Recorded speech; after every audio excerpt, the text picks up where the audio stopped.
Assalamualaikum warahmatullahi wabarakatuh. Bismillah, alhamdulillah, wassalatu ala rasulillah, wala hawla wala quwata illa billah, amma ba'du. Hadirin yang dirahmati Allah subhanahu wa ta'ala, di antara waktu-waktu yang mustajabah untuk berdoa itu kapan? Salah satu di antaranya adalah antara azan dan qomat. Itu adalah waktu yang mustajabah, sehingga kita harus bisa memanfaatkan momen yang sebentar itu antara azan dan qomat itu untuk munajat kepada Allah subhanahu wa ta'ala. Hanya memang terkadang permasalahan yang sering timbul di dalam memanfaatkan waktu antara azan dan qomat itu adalah, pertama, kecepatan muazzin, seakan-akan tergesa-gesa untuk melaksanakan atau melakukan iqamah, atau mereka yang sedang berdoa memperlambat waktu. Begitu juga yang sedang melaksanakan sholat qobliyah juga begitu, ya.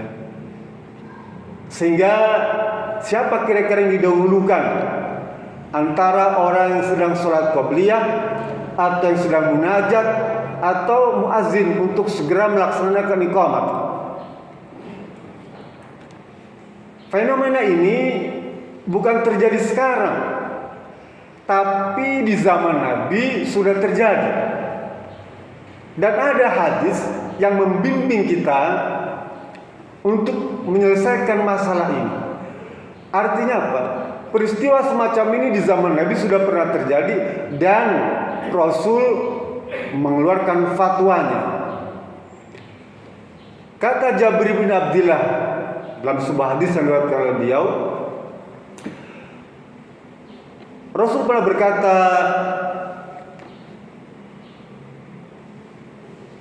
hadis ini diriwayatkan oleh Imam At-Tirmizi, kata Jabir bin Samurah, kana Rasulullah sallallahu alaihi wasallam kana al-muazzinu inda Rasulillah sallallahu alaihi wasallam, ya, la taqumu iqamati shalah hatta ra'a Rasulullah sallallahu alaihi wasallam qad kharaja wa iqamati shalah hina yarahu, atau kama qala hadis sahih riwayat Imam At-Tirmizi.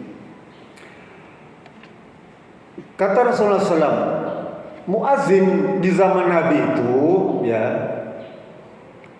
dia tidak mengumandangkan iqamat itu, ya, qomat sholat itu dia tidak memandangkan itu sampai dia melihat Rasulullah SAW keluar dari kamarnya itu. Kamar Rasulullah itu ada di dalam komplek masjid. Kalau Bapak nanti ke Madinah, ya, amin. Jadi Raudhah itu ada tempat sholat. Makam Nabi itu rumah kediaman Nabi. Jadi muazzin itu kalau selesai azan itu, selesai qobliyah, dia mesti melihat pintu rumah Rasulullah itu. Kalau dia keluar, maka dia memberikan sinyal, memberikan izin kepada muazzin untuk menyampaikan, mengumandangkan iqamat.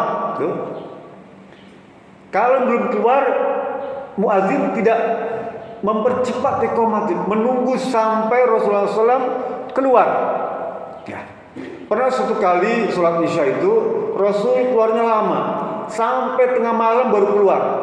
Lalu disampaikan oleh para sahabat, ya Rasulullah, itu teman-teman, ibu-ibu, anak-anak udah pada tidur. Sholat isya itu di antara sholat wajib yang boleh ditunda pelaksanaannya itu adalah sholat isya sampai tengah malam itu, ya. Tapi sholat lain tidak boleh. Jadi kalau muazzin melihat imam tuh, ya, sudah datang atau kira-kira imam itu sudah ada, maka qomat. Jangan kemudian imamnya belum ada qomat. Kenapa? Karena qomat itu hak imam. Dalam hadis lain, ya. Al-muazzinu amlaku bil azan wal imamu amliku bil iqamah. Muazzin itu berhak untuk azan, hak dia untuk azan saja, memutuskan tuh. Tapi imam dia punya hak untuk memutuskan qomat. Ya. Jadi kalau kata imam misalnya qomat, idealnya begitu.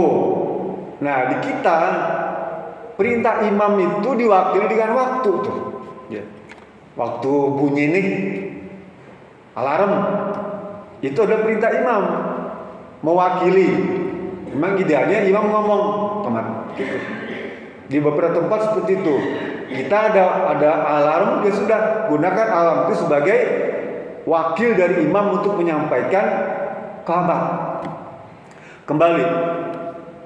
Nah, bagaimana dengan kita nih, ya, yang sholat datang, ya. Tiba-tiba kita baru 1 rakaat, imam qomat. Sikap kita bagaimana? Rasul mengajarkan itu semua, ya. Selesaikan. Kalau misalnya antara dia sholat menyelesaikan rakaat kedua itu kira-kira cukup sampai takbiratul ihram itu, selesaikan. Ya. Jangan dibatalkan, selesaikan. Kalau kira-kira sisa waktunya itu masih keburu untuk mendapatkan takbiratul ula itu. Ya. Tapi kalau kira-kira misalnya nggak akan dapat, sayang, maka kita diperintah untuk salam. Baru 1 rakaat salam nggak apa-apa. Assalamualaikum, assalamualaikum, selesai. Kalau waktu berdiri gimana? Sama, salam saja sambil berdiri itu. Assalamualaikum, assalamualaikum. Karena kita akan ketinggalan takbiratul ihram kalau misalnya kita nunggu sampai selesai. Lalu bagaimana? Kan salatnya belum selesai. Ya, salat itu tidak boleh dibatalkan begitu saja. Kita takbir, Allahu Akbar. Tiba-tiba ada orang ajak bubar begitu, nggak boleh, Pak. Karena sholat itu diawali dengan takbir dan harus ditutup dengan salam. Sekalipun Bapak baru baca Fatihah tuh, waladhdallin, amin. Muazzin qomat, assalamualaikum, assalamualaikum, assalamualaikum. Jadi sholat itu tidak boleh dibatalkan tanpa salam. Kayak orang pergi haji, dia harus ditutup dengan tahallul, ya, nggak boleh. Kalau nggak tahallul, dia nggak sah, bubar semua, ngegantung istilahnya. Sholat juga sama, harus tutup dengan salam. Sekalipun baru takbir misalnya, mohon maaf nih, Allahu Akbar, qamat, assalamualaikum, assalamualaikum, selesai. Apalagi kalau kita dapat 1 rakaat, 1 rakaat setengah misalnya, ya sudah, salam. Dia baik waktu duduk, waktu berdiri, atau waktu di antara perjalanan itu, ya. I'tidal misalnya, Sami'allahu liman hamidah, muadzin berkumandang, sudah, assalamualaikum, assalamualaikum. Itu teknisnya ya, agar nanti tidak membatalkan begitu aja. Jangan sampai nanti begini, Pak. Di zaman Nabi sudah ada, Pak Rasul marah tuh. Waktu dia sholat qabliyah tuh, ya, dia agak lambat. Begitu muazzin qomat tuh, ya, dianteng aja tuh sholat itu, ya. Dia sudah punya perhitungan. Selesai salam dia masih keburu takbir. Tuh, pikiran dia nih. Begitu muazzin qomat, ya, udah berdiri semua, dia salam, langsung berdiri juga dia kan, salam berdiri. Sholat berikutnya tuh, tadi sholat qabliyah, lalu yang berdiri langsung sholat wajib. Selesai ditegur, fulan sini dulu. Apakah kamu tadi tuh mau melaksanakan sholat itu dengan menambah 2 rakaat? Kenapa semua? Kamu kan langsung sambung itu, salam langsung berdiri langsung takbir. Seakan-akan sholat subuh itu 4 rakaat. Ya, qabliyah waktu itu qabliyah subuh, karena terlambat dia buru-buru. Ya. Muadzin udah qomat, dia masih sholat tuh. Ya. Begitu dia salam, imam takbir, langsung berdiri, langsung takbir subuh. Ditanya Rasulullah, apakah sholat subuh itu sudah menjadi 4 rakaat? Kenapa? Kamu kan tadi kamu sambung. Karena kamu tergesa-gesa tanpa jeda tuh, ya, langsung naik, langsung takbir. Itu tidak boleh. Jadi harus ada waktu. Waktu misalnya muadzin baca qomat, sebelum muadzin itu selesai qomat, kita sudah selesai sholat itu, ya. Jangan pas dibarengin. Lalu bagaimana sikap muadzin? Ya, imam sebagai punya hak prerogatif untuk menentukan qomat itu. Ya, imam juga membantu. Ini sebentar ya, itu masih ada yang sholat itu. Ya, sebentar lah, itu masih berdoa.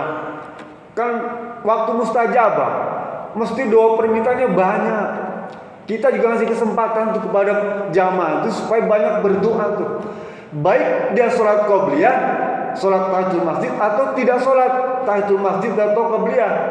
Datang kalau kira-kira udah waktunya udah mepet, nggak usah sholat qobliyah, nggak usah sholat tahiyatul masjid, sudah duduk berdoa saja. Karena itu waktu mustajabah. Ya, manfaatkan itu, Pak. Jangan datang ngobrol, sayang, ya. Sayang, jangan sholat, kita datang ngobrol, itu buang-buang, Pak. Kita istilahnya buang-buang hadiah. Kita ada voucher ampunan itu, Pak. Voucher dikabulkannya doa, ya. Voucher pahala dibuang begitu saja. Kita capek nyari-nyari, ini ada momen bagus, ya, kita abaikan. Ya. Jadi pesan saya, kalau misalnya setelah azan itu kita datang terlambat, manfaatkan, buru-buru duduk berdoa, ya, atau berdiri berdoa, nggak apa-apa. Tapi jangan ngobrol. Datang, assalamualaikum. Dari mana? Dari pasar. Sayang. Dari mana tadi? Di sini, di Ngurubkan itu terbuang. Ya. Paling itu momen terbaik. Minta pada Allah Subhanahu wa Ta'ala sambil berdiri itu, ya Rabb, curahkanlah kepada kami rezeki yang melimpah. Nah, itu momen terbaik. Ya Rabb, berikan keturunan anak cucu yang soleh, solehah. Wah, itu luar biasa, Pak. Waktu mustajabah. Sehingga muadzin juga beri kesempatan kepada yang sedang angkat tangan tuh. Ada yang menangis gitu. Makanya kalau Bapak punya rezeki nanti pergi ke Masjidil Haram, antara azan ke waktu itu lama, Pak. Setengah jam.